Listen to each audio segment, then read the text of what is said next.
그래서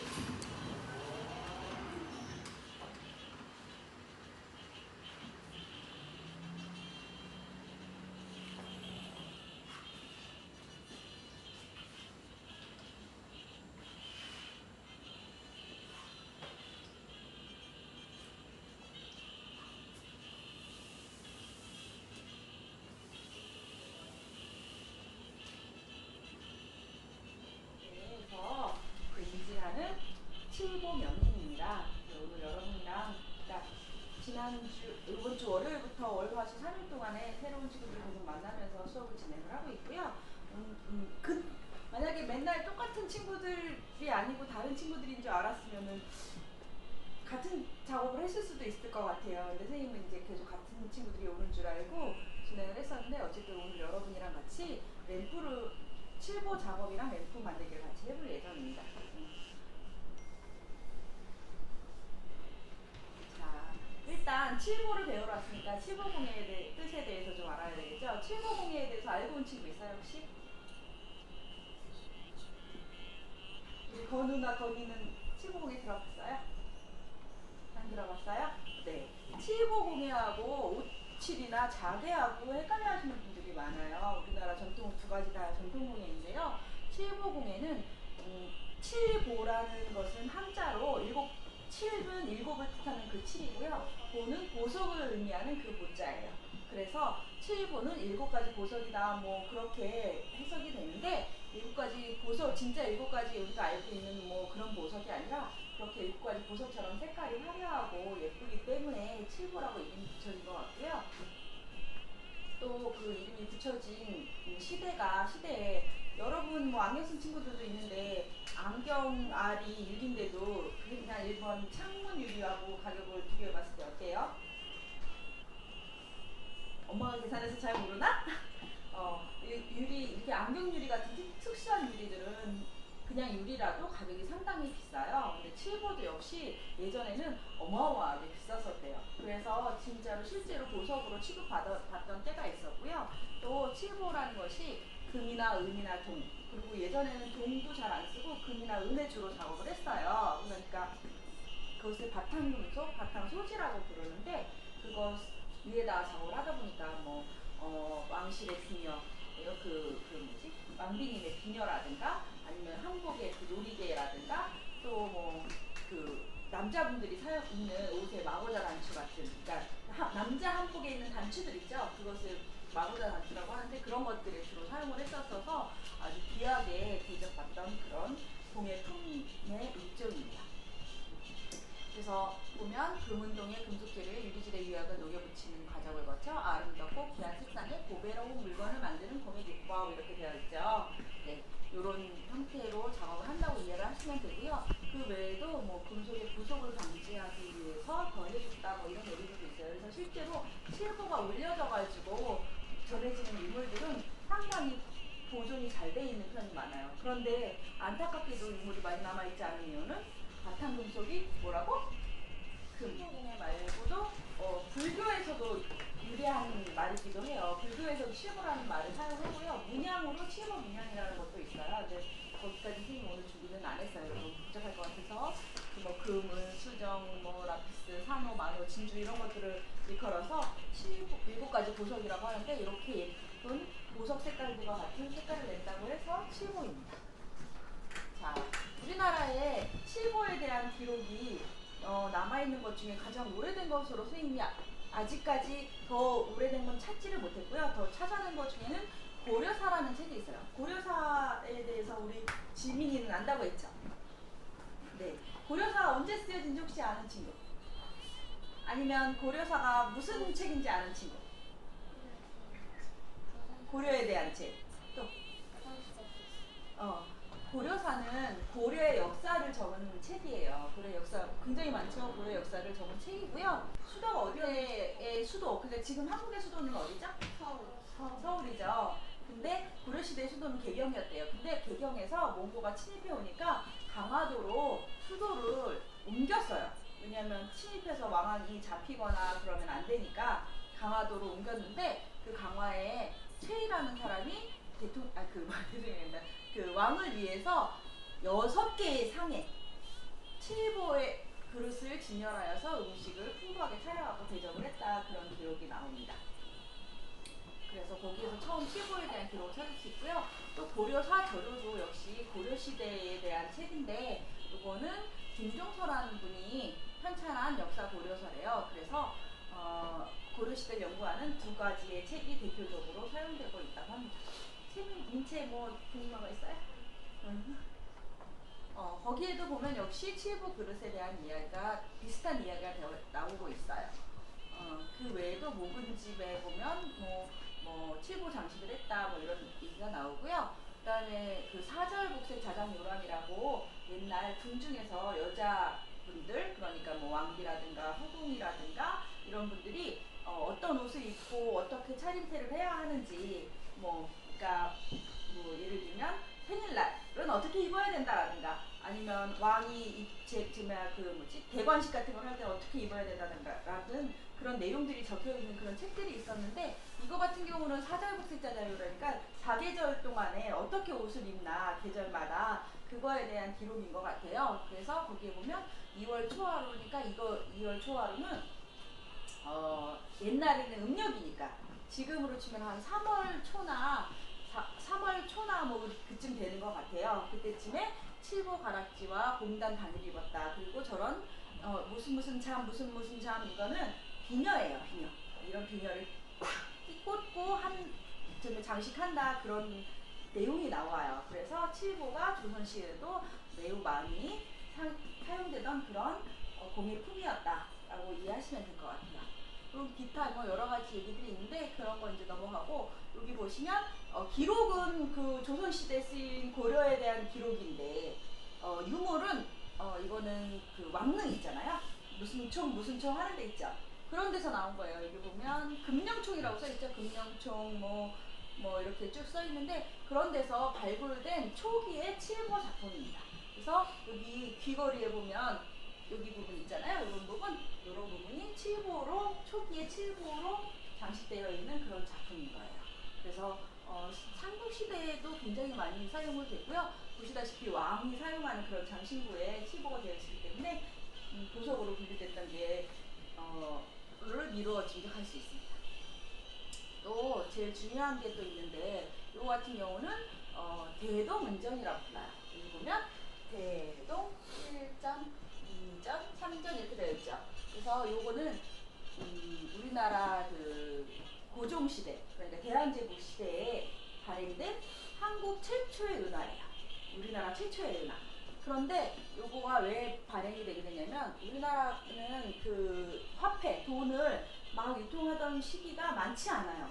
그러니까 그 전에는 돈을 잘 사용하지 않았던 것 같아요. 뭐 돈을 만들어서 내놔도 그걸로 갖고 거래를 한다거나 이런 경우가 드물고, 대부분 뭐 물물 교환을 하고 이런 식으로 그러니까 사회적으로 사용을 하던 경우가 많았는데, 은전 같은 경우는 이제 조선시대에 와서, 조선시대 1882년에 처음 이것이 제작되었고요. 제작이 된 이유는 무역을 위해서 제작이 되었어요. 동전이죠. 동이나 뭐 그런 엽전이라고 보통 부르죠. 그 엽전은 그 처음에 그 돈을 만들어낼 때 모양이 잎사귀처럼 생겼대요. 잎사귀처럼 생긴 거에 엽전이 이렇게 주렁주렁 달려있어서 그래서 엽전이라고 부른다고 하더라고요. 그러니까 처음에 돈을 만들어낼 때 그 모양이 잎사귀처럼 생겼다고 해서 엽전인데, 어쨌든 가운데 구멍이 있어요. 그런데 이것은 최초의 근대식 화폐라서 구멍이 없어요. 그러니까 유럽에 있는 동전을 보고서 그거와 비슷한 모양으로 만들어낸 그런 화폐라서 그렇습니다. 그리고 가운데 구멍이 없고, 그 다음에 또 특이한 특징이 뭐였냐면, 여기 가운데 파란색 보이세요? 그 세계적으로도 찾아보기 좀 드문 그런 채색 화폐라고 해요. 그래서 여기 파란 부분에 칠보를 넣어서 만들었대요. 그래서 우리나라 칠보의 역사가 뭐 일본에서 들어왔다, 근대 이후에 들어왔다, 또 뭐 최근에, 그러니까 그 구한말이라고 하죠. 대한제국 끝날 쯤에 뭐 들어왔다, 이런 얘기도 있었어요. 그렇게 막 알려지고, 그렇게 또 그 교육을 하는 선생님들이 계셨었는데, 그렇지 않고요. 이미 고종시대에 돈에다가 칠보를 넣을 정도니까 우리나라의 칠보 기술이 꽤 많이 발전했었다라는 걸 미루어 짐작할 수 있겠죠. 그래서 선생님이 이것을 여러분한테 알려주려고 많이 안 알려져 있어요. 칠보에 대해서. 그래서 선생님이 알려주려고 요거는 서류에 넣었고요. 또 선생님이 여러분한테 보여주려고 실제 이 동전을 구해놨어요. 그래서 근데 이 동전이 은으로 만들어진 데다가 저렇게 채색 화폐가 매우 드물게 발행된 채색 화폐였어가지고 수집가들 사이에서 아니면 돈이 많으신 분들 그런 분들 사이에서 돈이 예쁘다고, 그러니까 뭐 가치가 있다거나 뭐 이런 게 아니라 돈이 예쁘다고 수집들을 많이 했대요. 그래서 실제로 이것이 발행된 시기는 약 9개월밖에 안 돼요. 그러니까 1년이 채 안 돼요. 저거 동전을 만들어낸 때가. 그리고 다 무역용으로 사용했기 때문에 외국으로 나가거나 국내에 있었더라도 대부분 수집가들의 손에 들어가서 그리고 통용이 되지 않았대요. 동전 이런 오래된 화폐의 진품 여부를 검증해주는 그런 회사예요. 그런 회사에서 홀로그램 붙여서 이것은 진품입니다 라고 해가지고 케이스에 밀봉해가지고 해놓은 요 화폐를 선생님이 구입을 했거든요. 여러분 보여주려고 구입했어요. 이거는 선생님 거는 대동 1전이에요. 대동 1전은 은 약 3.3g, 한 번 정도 되는 그런 그 양을 가지고 만든 것이고요. 여기 뒤에 보면 가운데 까만 거 보여요? 떼지 않도록 조심해서 보세요. 네, 그것이 칠보예요. 그래서 그 가운데 있는 그 까만 부분에 색이 까만색, 파란색, 뭐 초록색, 보라색 뭐 이런 것들이 많이 있는데 보라색이 가장 귀하다고 하더라고요. 그래서 이런 게 있었다라는 걸 여러분이 기억해주고 우리나라 칠보 역사가 아주 오래되었다라는 것도 기억을 해주시면 감사하겠습니다. 그래서 그 역사에 대한 기본적인 내용 궁금한 거 없어요? 네, 그럼 넘어갈게요. 오늘은 여러분이랑 같이 저런 램프를 만들 거예요. 그런데 요거거든요. 선생님, 마드리에 선생님 샘플 만들어갖고 모양으로 태극기를 꽂아봤더니 여기다가 얼굴까지 그려놨더라고요. 이거 뭐 자유롭게 하시면 되고요. 여러분이 오늘 작업할 칠보는 여기다가 붙일 칠보판이에요. 선생님이 조금 시간이 없어서 아주 예쁜 작업품을 붙이지 못했고요. 이렇게 조금 약간 은은한 느낌의 작품을 했는데 여러분이 오늘 작업할 게 칠보하고 또 구별할 수 있게 요 위에 뭐 하나 붙어있죠? 보여요? 네. 요것은 자개예요. 자개에 대해서 혹시 아는 친구 있어요? 민찬이 얘기해봐요. 예전에 엄마 따라서 어디를 갔다가 검정색 나무판에 자개를 붙여본 적이 있어요. 그 자개가 뭔지 알아요? 소재가? 뭐 은채니? 민채구나. 민채. 그 두 개 그냥 살짝 빛나는 부분이 있어요. 네. 거기 맞아요. 자개는 우리나라의 그 순우리말로 조개 껍데기에서 채취해서 그것을 판으로 해서 장식품으로 만드는 그런 부분들을 자개라고 부릅니다. 그래서 요거는 조개 껍데기에 그 보면 안쪽 부분 있죠. 특히 전복 안쪽에 보면 반짝반짝하는 부분 있잖아요. 진주도 그 안에서 조개 안에서 나오잖아요. 그런 부분을 얇게 이렇게 사포질을 해가지고 아주 얇게 만들어요. 종이처럼 얇게 만든 다음에 그것을 예쁘게 오려가지고 뭐 가구라든가 이런 데 장식하는 우리나라 전통 기법이에요. 장기공예는. 근데 이제 원래 우리나라 전통으로 하면 오칠도 같이 해야 돼요. 근데 오칠은 옷이 오른다고 해서 알러지 같은 반응이 일어날 수도 있고 금방 마르지도 않고 또 따로 말려야 하는 장도 필요해요. 그래서 힘이 오칠까지는 아니고 자개도 한번 이렇게 몇 개만 보고 그 칠보 작업도 해보는 시간 오늘 갖도록 하겠습니다. 시간이 조금 빠듯할 수도 있어요. 그리고 요거 이쑤시개 같은 데다가 붙여놓은 이 태극기는 내일 광복절이잖아요. 그래서 선생님이 그냥 장식으로 해봤는데 혹시 선생님 저도 이거 달아주세요, 꽂아주세요 하면 여러분 것도 꽂아줄 거예요. 그러니까 필요한 사람 꼭 해야 되는 건 아니에요. 자기 하고 싶은 대로 하시면 돼요. 그리고 저렇게 이제 바탕이 까만판이잖아요. 저런 그 인테리어 등을 칠보로 장식해서 칠보와 잘게로 장식해서 한번 만들어 보도록 하겠습니다. 어때? 재미있겠어요? 네. 그래서 칠보는 가마에서 구워요. 가마에서 구는데 저기 약간 회색빛 도는 저것이 가마예요. 요새는 저기 전기로 가마로 할 수 있게 제작이 된 것들이 나와서 이제 칠보가 그래도 예전보다 작업하기가 좀 훨씬 수월해졌어요. 저거는 칠보는 몇 도에서 구냐면 800도에서 보통 구워요. 도? 800도 만들어본 적이 잘 없는 온도죠. 집에서 오븐이나 뭐 그런 걸 아무리 온도를 올려도 600도 이상 잘 안 올라가요. 800도는 이따 보시면 엄청 뜨거워요. 그러니까 여러분이 그럼 도자기는 올라가죠. 도자기 같은 경우는 그렇죠. 도자기 가마 같은 경우는 초벌은 한 900도 정도에서 떼고요. 그 다음에 재벌은 1250도에서 1370도 사이에서 보통 떼요. 근데 도자기 같은 경우는 보통 상온에서 제임이라고 해서 도자기를 넣고 뚜껑을 덮어요. 그 다음에 열을 주기 때문에 가까이만 가지 않으면 열을 바로 맞을 일은 없어요. 그리고 다 식은 다음에 꺼내거든요. 근데 칠보는 800도로 맞춰놓고 800도가 됐을 때 문을 열고 작품을 넣어요. 그리고 작품을 다시 800도에서 꺼내요. 그러니까 800도의 열기를 그대로 마주쳐야 되기 때문에 매우 뜨거우니까 여러분 조심하셔야 되고, 오늘 특별히 지금 참여한 친구들이 많기 때문에 공간이 조금 좁잖아요. 그래서 여러분이 다치지 않도록 가능하면 가마 옆으로는 다니지 않도록 하시고요. 그 앞에는 선생님 정우영 선생님과 저만 있도록 하겠습니다. 정우영 선생님의 그 지도 하에 저 앞에 선생님 좀 보고 싶은데요 하면 보실 수는 있어요. 보실 수 있게 창문도 선생님이 만들어 놓은 선생님 디자인한 가마거든요. 그래서 그렇게 하시고 가능하면 다니시는 건 뒤로 다니시면 좋을 것 같아요. 아시겠죠? 네, 질문 있나요? 질문 있는 거 아니지? 선생님 이름도 없어서 이름이 뭐예요? 지우. 최지우 맞니? 김지우 위원이에요. 칠보 유약은 유리질에 아까 유리질에 유약을 금속에 묻힌다 했던 거 기억나는 친구? 잊어버렸다. 괜찮아요. 이따가 작업을 하면서 기억을 하시면 되고요. 저런 유약이나 이런 여러 가지 금속공예 도구들이 필요하고요. 특히 동판에서 작업을 할 때는 뒷면, 동판뿐만이 아니라 은도 뒷면 작업을 꼭 해야 돼요. 그 이유는 은이나 동이랑 유리질의 유약이랑의 늘어나고 줄어드는, 아니면 열을 흡수하고 내뱉는 속도가 다르기 때문에 그 두 개의 장력을 맞춰주기 위해서 양면을 꼭 작업을 해줘야 돼요. 그래서 처음에는 앞면에 자기 작품을 디자인을 올리기 전에 잡생유약을 뒤에다 먼저 올릴 거예요. 그래서 종이 위에서 이제 사포질을 해야 되니까 꼭 종이 위에서 작업을 하도록 하세요. 여기 다른 친구들이 또 같이 사용해야 되는 책상이라서 책상이 망가지면 안 되겠죠. 그러니까 그 주의해 주시고요. 종이가 해지면 선생님 종이 다시 주세요 하면 드릴 거니까 꼭 그 점을 좀 주의를 해주시면 좋을 것 같아요.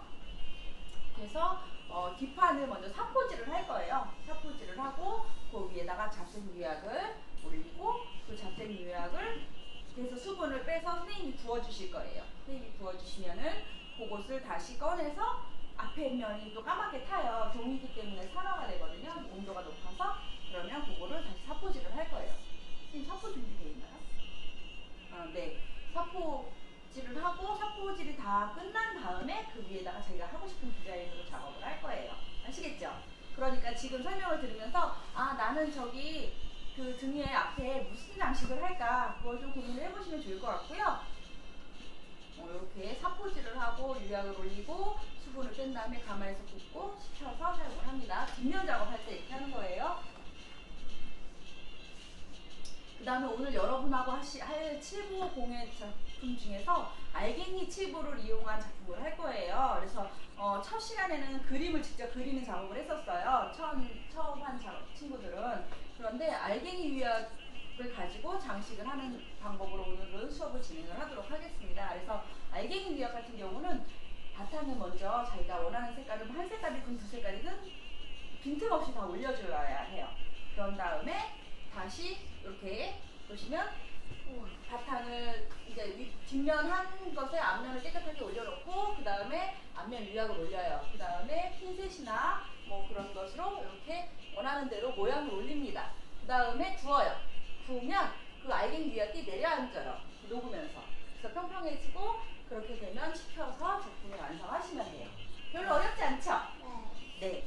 자, 그러면 여기서 이제 여러분이 뭘 생각해야 될지 알겠죠? 첫 번째, 바탕색 난 무슨 색깔로 할 건가? 바탕색 무슨 색깔로 할 건가? 두 번째, 알갱이를 어떤 모양으로 올릴 건가? 알갱이를 똑같은 색을 한 3개나, 아니 5개나 4개쯤 이렇게 올리면 꽃 모양처럼 보일 수도 있겠죠? 그런 걸 생각하셔갖고 너무 많이 올리거나 너무 큰 걸 올리면 예쁘게 안 나와요. 그러니까 적당한 사이즈의 유약을 올리도록 하십니다. 뭐 이런 것들은 참고 사진이에요. 이렇게 그냥 자유롭게 유약을 올리고 알갱이도 올려서 저렇게 장식을 하기도 하고요. 알갱이를 한쪽으로 몰기도 하고 이렇게 알갱이 유약을 모양대로 배열해서 이렇게 하기도 하고. 이건 선생님이 작업한 작품인데요. 나무예요. 나무인데 잎사귀 부분을 날갱이로 완성을 해서 좀 독특한 디자인의 작품으로 완성을 했어요. 어떻게 쓰는지 알겠죠? 네. 그래서 그 다음에는 이제 오늘 좀 빨리 끝내야 되고 선생님이 가마가 식어야지 집에 가져갈 수 있어 오늘 가져가야 되거든요. 그러니까 먼저 그 칠보 작업을 먼저 할 거예요. 칠보 작업이 다 끝나고 나면 책상을 치우고 자개 붙이는 작업을 해보려고 해요. 자개를 붙여가지고 원래는 조립도 이런 것도 다 여러분이 해보게 하려고 했는데 오늘 시간이 너무 빠듯해서 선생님이 조립은 다 해갖고 왔고요. 자개만 붙여서 마감재 발라가지고 가져가시면 오늘 수업이 끝나는 것으로 마무리하겠습니다. 괜찮으시죠?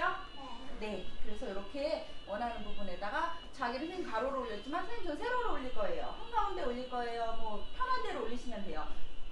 자기의 문양은 선생님이 저 샘플을 해온 거랑 똑같은 문양만 가지고 왔어요. 근데 자기가 되게 얇고 잘 부러져요.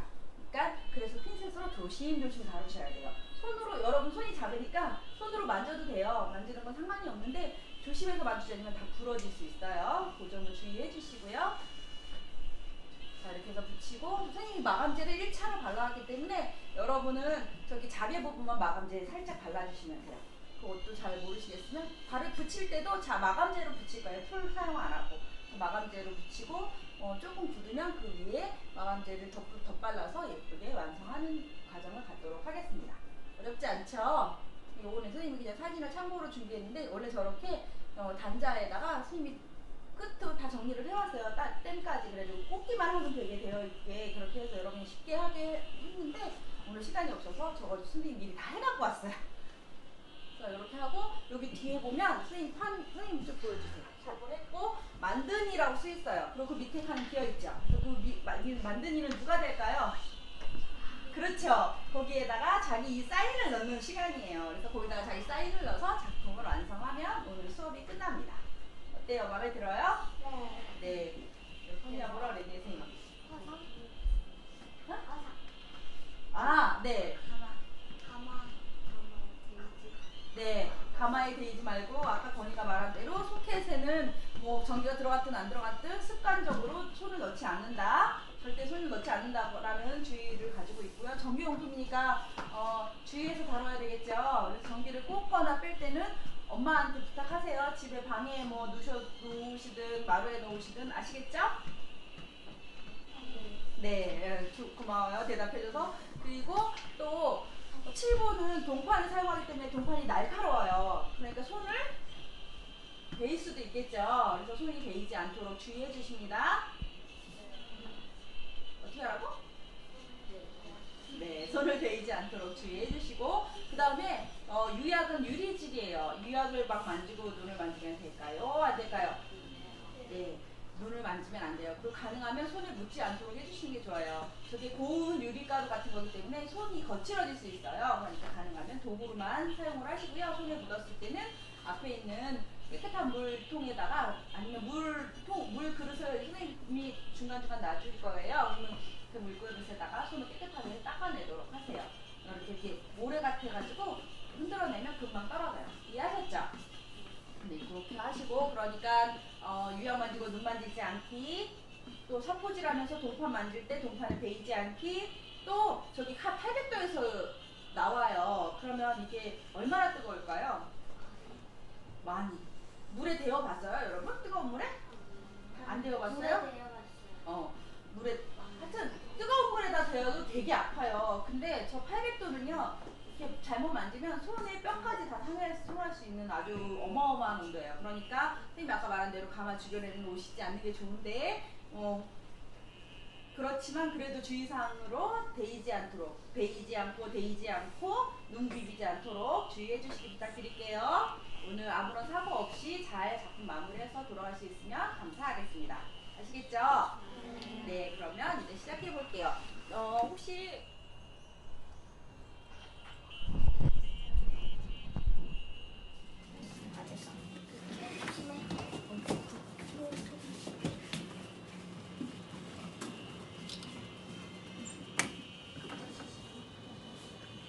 필터가 좀 글로 갔지만 다음번에 되는 거로.